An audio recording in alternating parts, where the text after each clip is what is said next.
Welcome back to the latest episode of the Hemlane Hustle, the show where we blend real estate with a bit of wit and some hustle. Today, we've got a special guest who's making it easier for you to achieve your goals by doing the hustling for you. Our guest is none other than Zach Lemaster, the mastermind behind Rent to Retirement, a company that's redefining the path to financial independence. Zach started as an optometrist. Yeah, he used to fix eyes, and now he's fixing portfolios. Through Rent to Retirement, that's renttoretirement.com. For those of you who love a good bookmark, he's helping investors build wealth through turnkey real estate. He's got a wealth of knowledge, and we're about to dive into all the juicy details about how to retire without the 9 to 5 grind. Zach, welcome to the show. Dana, thank you for such a nice intro and the couple of twists on there. I love that. But yeah, it's a pleasure to be here. Thank you for having me on. Great. I'm sure a lot of people are asking about optometry and how you went from optometry to real estate. Talk a little bit more about what got you started and passionate, and then I'll have so many other questions for you. Certainly. And I can be long-winded, so I'm going to try to keep this consolidated for you, but feel free to cut me off. But yeah, my wife and I are both optometrists by education. We're very passionate about helping people see, and we still are licensed and practice in a volunteer setting. We have humanitarian efforts internationally, setting up cataract clinics, so we're very passionate about that. I was never someone that was like, I disliked my profession. I wanted to, retire myself. That was never the plan with real estate. That's just what eventually happened as we were consistent investors over time. But yeah, so I went to school for 8 years, to get the professional degree. I was on scholarship with the Air Force. I joined the Air Force. I was commissioned as an Air Force captain for 7 years. And that's where I bought my first house. I was interested in real estate to begin with. I think I read, some of the early books, as many of us do, with the Kiyosaki sagas and all the things. Mhm. And so the first duplex that I bought was my primary residence. We lived in half, rented out the other half, and just really fell in love with real estate in general, from all the the benefits that we could kind of tangibly see from investing in that first duplex. And that was about 15 years ago, Dana. From there, and I always tell people, since we bought that first duplex, there's not been a single year that we haven't bought real estate. And I'm not saying we've made money on all real estate deals, but we've always invested in real estate just because we liked it as an asset class. And so the next year after that first duplex, we bought a couple more houses, rented those out. We started locally where we were living. I was stationed in North Dakota at the time. And then we just kept buying more and more real estate. There was a pivotal moment, though, that was really important for the trajectory, really, of our lives and our business. And that's where we started to look at other markets outside of our local market to invest, to simply offer better returns, to build a diversified portfolio. And we were strategic around the areas that we chose to invest in. That kind of catapulted our investing career, where we were able to retire from our professional career paths in optometry. And that was really the birthplace of Rent to Retirement. We had a lot of friends and family and colleagues that saw the success we were having investing in these different locations. And they're like, hey, we also want to invest in real estate, or maybe they have a little bit of experience, but they wanted to diversify to some of these other more strategic markets. And they needed a team that have paved the path for them, which we have done with our own investing, and kind of help them scale their portfolio. So that's kind of about as quick of a story as I can give you on our transition from optometry to real estate. So we didn't come into this thinking that, hey, we want to retire ourselves. And it's actually a slow progression. I remember there's one point where I was working 5 days a week, because we moved out to Colorado to open up our own private practice after I left the Air Force. But I was working 5 days a week, then 4, then 3, then 2, then 1. And I was just like, maybe let's just do this on a volunteer basis and really focus on, growing our business and our real estate portfolio, because at that point we had kind of surpassed our income, as optometrists. So yeah. Great. Two follow-up questions from there. The first question that I have for you is military. So you were in the Air Force. There are a lot of members of the military who use Hemlane. My question for you on that is, do you find that there was some sort of, because of loans, and also just relocation, I think, which a lot of members of the military experience, that helped you kind of see the value in real estate, or was it totally separate from being part of the Air Force? I think the Air Force has a lot of unique communities.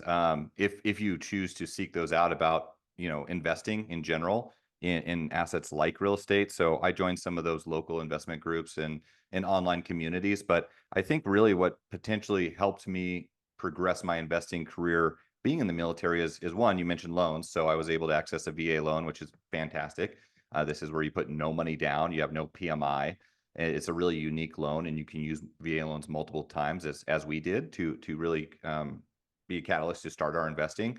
But also, you hit the nail on the head when you mentioned like the location and moving around. I think a lot of people start investing locally because that's what they feel comfortable with and that's what they know. And there's not anything wrong with that, but I think that really being open-minded to investing in other locations throughout the US, where maybe it's more conducive to your goals and there might be better returns, because that was really a pivotal moment for us, as I mentioned. But also, yeah, we weren't attached to the local area because we knew in a few years we would be moving anyway, right? So it wasn't really we weren't hard set on that area. Plus, North Dakota is not like your, really ideal investment market. It was a good for cash flow, okay appreciation, but yeah, I mean, just being open minded, not being so set on a specific location just because we're local to that area.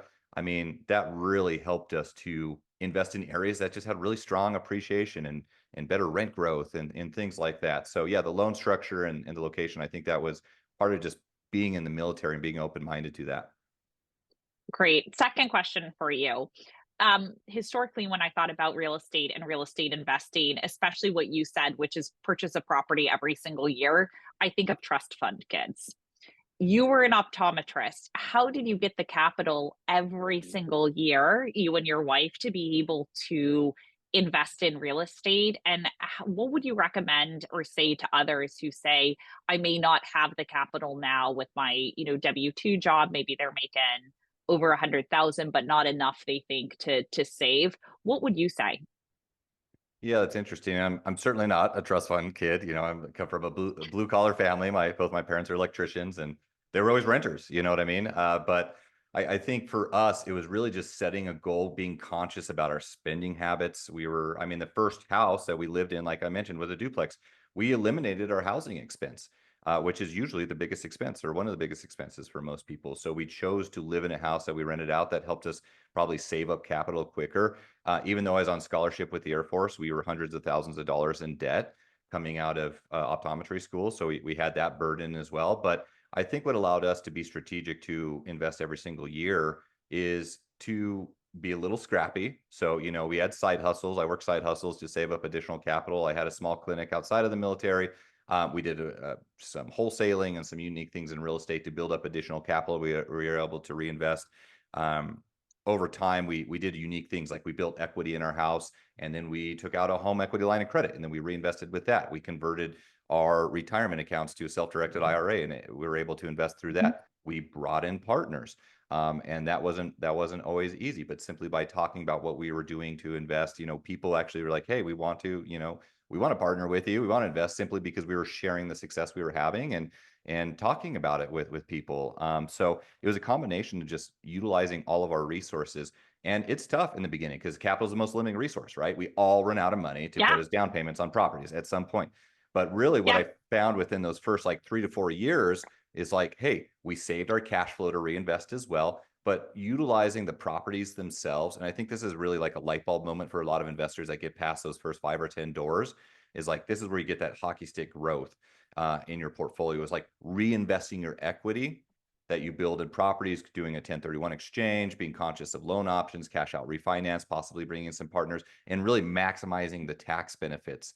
Like today, we have a successful business, and our goal still today is to buy enough real estate to offset our tax liability completely. So that's one thing a lot of newer investors don't think about, is like, hey, if you can be a tax savvy investor, because taxes are the biggest expense we're all going to have, real estate has a ton of tax advantages where if you can reduce your tax liability, that's just more actual capital that you would otherwise pay in taxes that now you can reinvest. So I know that was a long-winded answer, Dana, but it was a combination of utilizing all those things and consistently doing that over time. Yeah, I love that. I've got so many follow-up questions. First, self-directed IRA. And the reason I bring that up is this was, back when I remember being at Apple and Nest, and, the tech companies out there, where I had my 401k with them, right, which then went to an IRA when I left. And all these companies will match, right? Whatever you put into them up to a certain amount. I think it's like $10,000 a year. So it's almost stupid for you to not, because it's an extra just $10,000 that you would automatically get. I remember having that account and never going into it and looking at it, right? It was just kind of set it and forget it. And then you put it into, I remember doing this regression model in Excel to like do the perfect distribution of my allocation, and it's just to stocks, which you can't control. With a self-directed IRA, you can basically take that money from the IRA and move it over into real estate. But there's some fees and administrations on the person who is going to help with that. So my question for you there is, at what point, like how much money should you have in a self-directed IRA to make it meaningful and makes sense to say, okay, great, now I'm going to go self direct this into real estate? Is there a certain amount of money in that account? Yeah, and we could spend all day talking about this, because there's a lot of different scenarios. I think it depends on the person, really, and what their scenario is. Because if you have an IRA, you can go a self-directed IRA.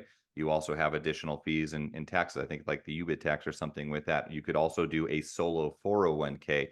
But there's a lot of scenarios actually where, if you have under, because you asked the question of how much, I probably think 50 to $100,000 at some point. There's kind of this point where it's like, does it actually make more sense if you are limited on resources and this is something you want to do and make sense for you? Does it actually make sense to actually pull the money out of those accounts, and invest with those, especially being able to use better leverage? Because when you invest through like a self-directed IRA, you need to use non-recourse debt. Often they have like not as favorable terms, more money down, than a typical conventional. And so you kind of actually need to run the math. I think not only year one, but long term, does that make sense? You can also take loans against your 401k potentially with minimal penalties. Depends if it's a Roth or a traditional IRA and how you put that money in. Can you take that out? What type of penalties does that look like? So there's just a lot of different variables that probably make sense for different people in different settings. But at least having the discussions to educate yourself about that, I think, is a really important thing to understand. Like, could that be a resource for you, or now or in the future? Is, I guess, my kind of broad answer on that. Great.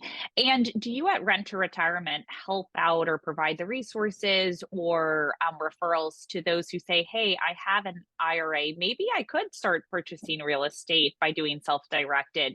Do you have the resources to help make that possible with Rent to Retirement? Yeah, absolutely. We have preferred resources, and you don't have to go through our recommendations, but we certainly have ones available for you. We've negotiated, and this is the same with lenders, insurance providers, self-directed IRA custodians, real estate specific attorneys, and CPAs. Like, we pre-negotiated rates for our investor community because of the volume that we do, where they don't That's even awesome. charge to set up an IRA account for someone if that's the route you want to go. But yeah, we certainly have those recommendations. That's great. What are some of the biggest challenges you faced when you were starting your real estate investing, and how did you overcome them? Well, this will perfectly align with Hemlane, and I think not that I need to pitch anyone on the value you provide, which is immense, but I made a lot of real estate investing is a lifelong journey. There's always going to be mistakes. I think that one big thing that we try to do with our company is avoid a lot of the common pitfalls and mistakes for people when they first start investing or when they start to diversify out of state, and set them up, because we do market research, and I'm sure we'll have an opportunity to talk about like what our company does on more granular level. But some of the mistakes that I made was, I mean, like self-managing, for example.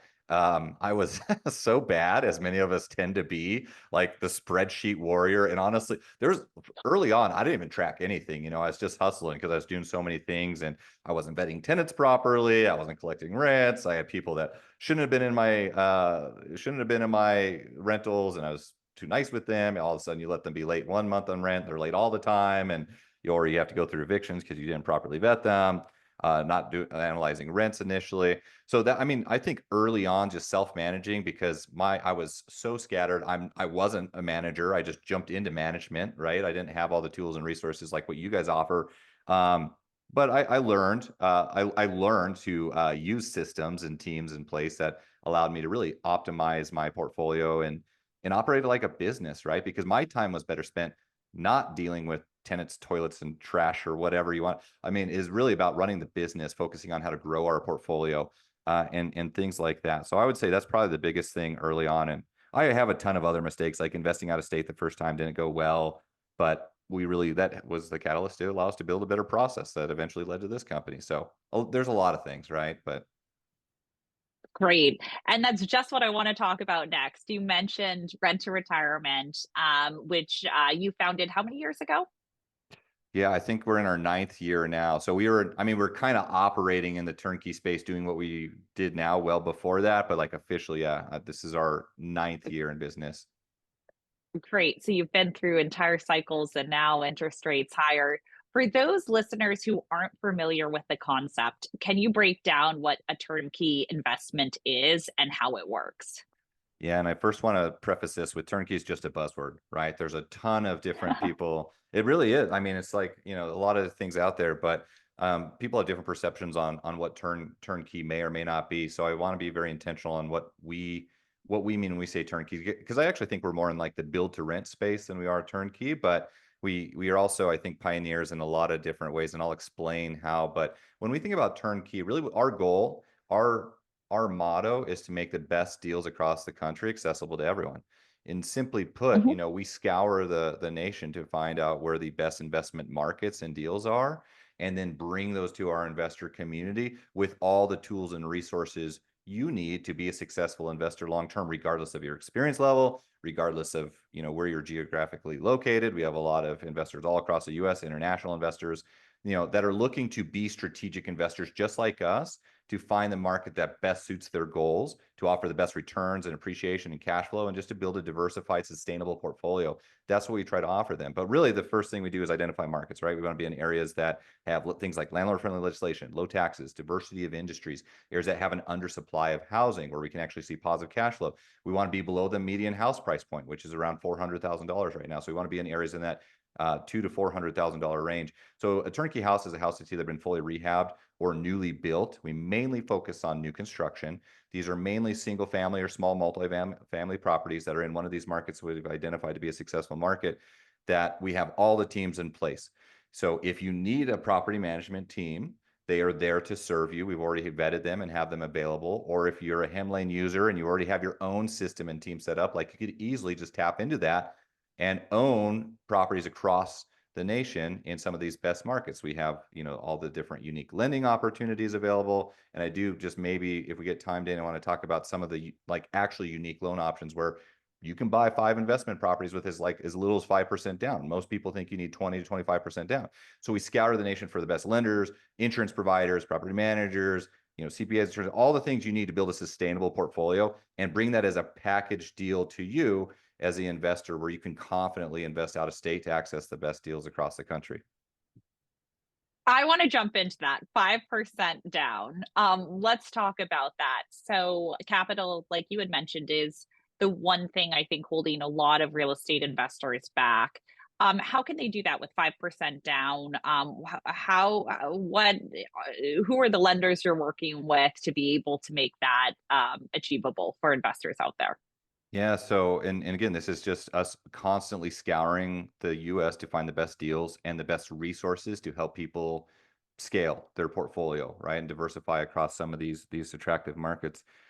The 5% down thing, because again, a lot of people, they think that immediately, oh, this is like a live in FHA loan. I have to put 20 to 25% down on a single family or a small multi to buy it as a rental. And you simply don't. So we have relationships with local credit unions where we've actually helped them develop loan products specifically and for investors, where yes, you can buy up to 5 investment properties. You still have to qualify. You have to have a good Yep. DTI, you have to have good financials, but you can qualify for up to 5 investment properties where you can put as little as 5% down on those. These are local credit unions, so it's not available in all states. Most of the states we work in, they do have credit unions that offer this product, and we're working to establish other relationships with credit unions. But basically, this is a 30-year amortized loan. It has a 10-year term. You can buy up to 5 investment properties with 5% down. There's no PMI, right? Same thing with conventional. If you put less than 20% down, you're paying PMI. There's no prepayment penalty. So you can literally finance up to 5 investment properties with a 95% loan. And that's a way to help you scale. Of course, you need to look at the things like cash flow, because if you have a higher loan payment, because you have a higher loan amount, then that's going to be limiting cash flow to some degree. But I also want to mention one more thing about a unique thing that we offer at Rent Retirement Dana, which is offering new construction deals below market value, also having incentives. So, like, for example, one thing that we offer is on brand new construction deals across the country in some of these growth markets. These would be areas like Alabama, Texas, Florida, Carolinas, Georgia. These, we have new construction single family houses where you can buy them up to 10% below market value. And I'll explain how that works. But on a $400,000 house, say this is an A-class asset, you can buy it at 10% below market value. If you don't want that immediate equity in the property, we will actually give you that 10% back as a cash back at closing, right? And so that's like legit money. That's not me just saying, oh, you have this equity that you can use. Like, you can actually take that back out of the transaction as closing. If you're putting 20% down, that will cover half of your down payment and skyrocket your ROI. But what happens if you're using one of these 5% down loan options and you get a 10% kickback? That means you're actually buying a property with no money down, because we're giving you the capital back to cover the 5% down, cover your closing costs, and possibly put money back in your pocket. So you really, like, this is kind of the benefit of what we offer to investors, these unique deals where they can get 5 to 10% immediate equity or cash back, or maybe you want to buy your rate down to 3.5%, below whatever the Fed's going to lower the rate to maximize cash flow long term. Like, that's an option too. You can use those incentives however you want. And the way we're able to do that is because we are builders ourselves. So a lot of construction that we do is our company building, that we sell to investors. We can keep. Sometimes we sell retail, but we also form relationships with national and regional builders where we are able to negotiate wholesale type of pricing with them, because as a community, we're coming in and buying hundreds and thousands of houses from them every single year. And we actually have to commit to that up front, where we can get institutional type of discounts that BlackRock could come in. And if they're buying hundreds of houses, they're obviously getting wholesale type of discounts. Well, we can do the same thing, negotiating wholesale type of pricing because of the volume, and pass that on to the individual investor that they would not have access to on their own. And that's kind of the examples that I went through. And we're really the pioneers in this space, because we were the first company to work with wholesale divisions at these national builders like D.R. Horton, Toll Brothers, LGI, Lennar. We have wholesale relationships, and we're the first company to offer that for the individual investor that are used to working with institutional buyers. So I know there's long-winded. I just wanted to share like more detail on I that. I love that. And just a question on that. Could you cash flow right away with 5% down It in this depend market? it depends on the property. In a brand new construction A-class house in the Southeast, probably not. On a Okay. Midwestern house where it's a $150,000 house, some of those you are seeing be positive cash flow, or the worst case, break even. But I think that's something that's a really important thing to understand, because you don't only have to put 5% down, right? Maybe there's a middle ground. You put 7, 8% down. You're still Yeah. way less than 20%. You have no PMI. That's like maybe you're break even or positive cash flow there. Or maybe we have a lot of high income earners, and I know this would apply to your audience, so I do want to mention this. We have a lot of active real estate investors, or people that are possibly doing a short-term rental route that, going through the loophole. But the point is if you own multiple investment properties and you're using Hemlane, or you're looking to do an accelerated depreciation from a tax perspective, and this is the same thing Mhm. I did. So this appeals to me as well as a lot of our audience. Like, if you have tax liability, accelerated depreciation is very attractive right now still. And so we have a lot of people Yep. that will come in and they'll buy 5 properties with 5% down. Maybe they're not all positive cash flow, but that's going to allow them to like maximize the amount of real estate they're buying. Because if you're buying 5 $200,000 houses, that's buying $1 million worth of real estate with only putting 5% down on all those properties. And then you get this this huge tax deduction through doing accelerated depreciation and cost seg. And then and so they're okay with the negative cash flow, which you don't have to do, but they're okay with that because it's a tax play, right? And they get this huge tax incentive, and then 2 or 3 years later, they do a cash out refi, or refi out of that loan, because Hmm. rents have went up and they paid the loan down some. They have that immediate equity position. So it's just understanding the creative strategy with doing that. Yeah, I love that. That's fantastic. And definitely think any listeners there who want to learn more about that with accelerated depreciation, what they can do with putting very little capital down, definitely talk to Zach and his team. I want to jump on over to markets. What are the top real estate markets that Rent to Retirement is targeting right now, and why? There's two main regional areas that we really focus on. We have the Midwest. This would be markets like Ohio, Indiana, Missouri. So like Kansas City, Missouri, Indianapolis. We usually work in large metro areas or surrounding secondary markets, and I think that's a unique thing to talk about as well. So that's Midwest. This is usually homes that are rehabbed. We do have some new construction there. Those are lower price points. $150,000 average price point, B class asset will cash flow very well. Alternatively, we focus on a lot of the southeastern markets. These are more growth markets. There's kind of population shift down to the southeast of the Sun Belt. These are only new construction houses, single family and small multi. These would be areas throughout Alabama, Carolinas, Texas, Georgia, Florida, where we see an undersupply of housing. Those areas are the build to rent new construction houses that we focus on, and probably where we do about 70 to 80% of our inventory. Specifically speaking, we want to focus on areas that like I said, are the larger metros or within a 30-mile commute of those areas. And we would consider those secondary or tertiary markets where we actually see a significant amount of opportunity. For example, Orlando is just one that comes to mind, where Orlando is expensive. It's highly regulated as well. It's hard Yeah. to cash flow in Orlando. But if you go right outside of Orlando, 20 miles southwest into an area called, Polk County, there's an area called Poinciana and some of these surrounding areas where we see a lot of population moving out to these secondary markets where there's better affordability. Rents are still relatively comparable to say Orlando, but price points are a fraction. So these are areas where you can really cash flow very well and they have strong growth potential. And so we want to be conscious of some of those markets as well, areas outside of Huntsville, outside of Dallas and Houston. A lot of these areas I could go on and on, but Great. I think from that perspective, I'm sure people will have a ton more questions for you, especially with hurricanes and all of that. And I think so to some extent, even inland, right inside Orlando is good when you're not right on the coast there. I want to flip on over to balancing high returns with minimizing risk. How do you think about that for your clients of balancing risk and return?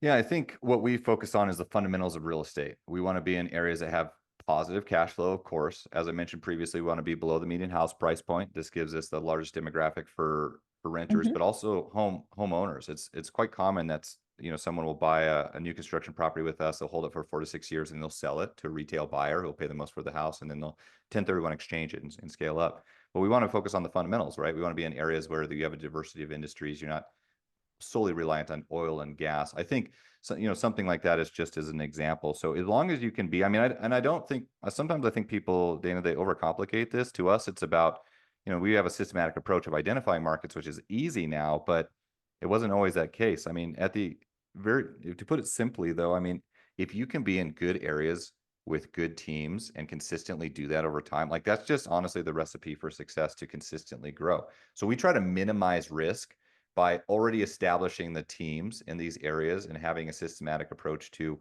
vetting all the people that we work with, vetting the market, meeting a long list of initial criteria to do everything the way we can to really say this is a market that is going to be sustainable and is going to be set up for success long term. There's a lot of areas that have performed very well over the past 2 years, while most of the U.S. was stagnant or possibly fluctuating. These are areas that have an undersupply of housing. So if you can be in a good market with a good team where there's a housing demand, I think that's really what sets people up for success. But when you're someone that's looking to invest out of state for the first time, I mean, you got to build your team from the ground up, right? Like Yep. you guys help with that, obviously, on Hemlane to expedite their success. And that's why we are so excited about the partnership, because we can fill in all the other aspects, right? We have Yep. the inventory, we have the unique lending opportunities where someone can come in and they can confidently say, hey, here's my criteria, here's a market that matches that, and they have all the support team. So to me, risk is really not, you don't know what you don't know. And if you're trying to build your own portfolio from the ground up, like to me, that's risky. You're going through a lot of the steps and the learning curve that you don't necessarily need to. So time is everything in real estate, right? The sooner you can have a successful portfolio and just let that build over time, that's going to allow you to be a more successful investor. And we try to, allow people to do that with already having the established criteria and teams in place. Yeah, I love it. What's your long-term vision for rent to retirement, and how do you see the real estate investment landscape evolving over the next 5 to 10 years? I think and looking into the crystal ball here, which is always a dangerous thing to do, but I do think that the real estate market is well positioned I think it'll be very geographically dependent. I think a lot of times people look at the market look at the US as a whole, even a state or a large metro area as a whole, and try to draw conclusions looking at statistical analysis. And I think to really be successful over the next 5 to 10 years, you need to be very intentional on where you're investing and why, and how that fits into your goals and long-term vision. I think there's going to be some markets, and these are mainly areas we're currently focusing on and looking to build opportunities in, where there's an extreme undersupply of housing.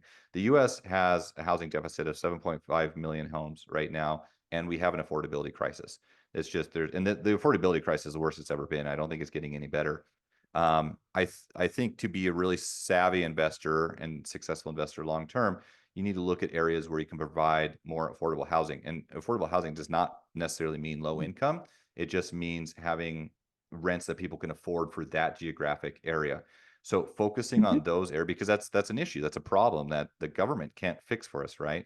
And that's why we're incentivized from the IRS to be investors to come in and create these type of solutions. So I think focusing on the same demographic that we are, focusing on the fundamentals of real estate, like we always have been in certain geographic areas.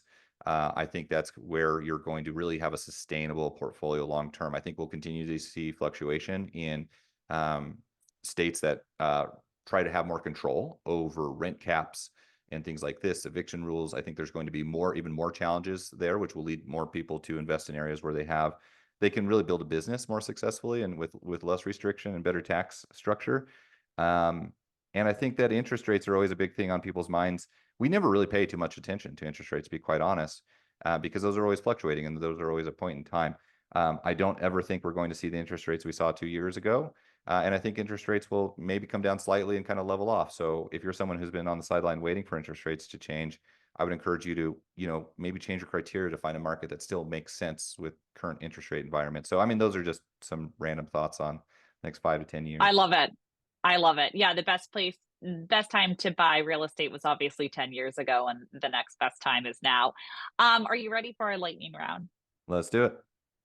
Biggest mistake you've made in your real estate investing career? So I talked about self-managing, and I think if I would have, had Hemlane or some other resources to help me expedite being a better, more efficient manager earlier on, that I think would have expedited our success. But other than that, I mean, I would say some of the biggest issues I've had in real estate investing and just in business in general is partnerships.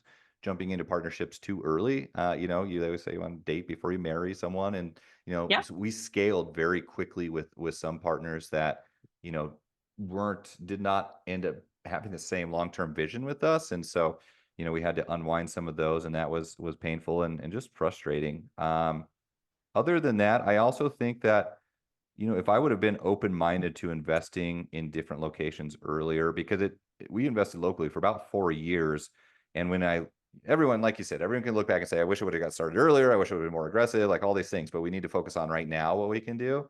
And it's never too late to really build a successful portfolio. Like, I truly believe in real estate because this happened for us, and we see it happen with many investors. Like, you can build financial independence and make a dramatic change in your life. It does in investing in real estate if you do it consistently and have a strategy, but you have to do it consistently, right? Not all your deals will make sense, and sometimes you'll lose money on them. But if you can stay in this game and stay committed, like, it does not take a lifetime to build, strong financial independence. It's not going to happen overnight either. But I feel like this is truly the most predictable path to wealth.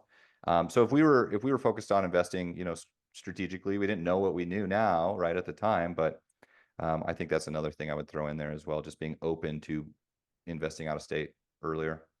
Great. Great. I love it. Quotes you live by and why? I guess, I don't know. This is a simple one most people have probably heard, but this reminds me, because I'm biased and passionate about real estate. I only invest in real estate at this point, and I'm very diversified within real estate, different markets and asset classes, but I just know it. I'm a simple guy. I simple math with real estate, right? So, but I like Warren Buffett's quote that says, invest what you know and nothing more. And a lot of times I think people get the shiny object syndrome, Dana, where they're just bouncing around to too many different things within real estate or other assets, and they don't really focus and put the blinders on one asset class or one Yeah, investment to really just like know it and succeed at it before you start doing other things. So be hyper focused. And that's why I like that quote. I love it. When are you investing next and where are you investing? So on a personal level, as I mentioned, we're always buying real estate and we're still buying a bunch now, especially for the tax purposes. We've kind of gone through the trajectory. I still have about 40 or 50% of my portfolio in single family and small multi-residential real estate. That's like bread and butter real estate. Those are very predictable. I think they have, best loan options, best appreciation. They appreciate better than any other asset class. But we have gone through multiple 1031 exchanges where today a large portion of what we own is commercial retail centers. We have some high-end luxury short-term rentals out here in Colorado in the mountains.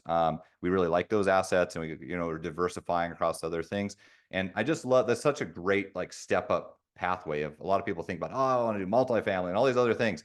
But residential real estate is predictable, and it's also really a predictable pathway to just build concrete wealth and then go through and do the 1031 and trade up. So we'll continue to do more of that, although retail is a little volatile right now. And we will continue to look at different markets on the rent to retirement side. We're always scouring the US to find the next investment markets. We have, a dozen markets that we're currently evaluating that I'm really excited about. A lot of these are still in the Southeast, like these up and coming areas.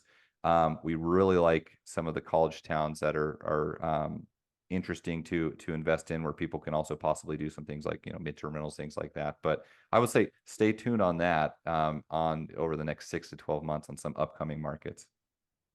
Great. I love it. And for those of our listeners who want to learn more, how can they reach you and Rent to Retirement? Best place is to visit our website. That's renttoretirement.com. That's renttoretirement.com. We have our own podcast, YouTube channel. We put out a ton of information, whether you're interested in investing with us or not. We have a ton of market data, investment calculators, tools, lender resources. Our goal is to add value to anyone we speak with. And if you're listening to this in the car, you can also text REI to 33777 to set up an appointment with our team and just discuss your investing goals and add value. Great. Well, thanks so much, Zach, for being on the show today. Super excited. And reminder, you can put 5% down on up to 5 investment properties. So please reach out to Zach.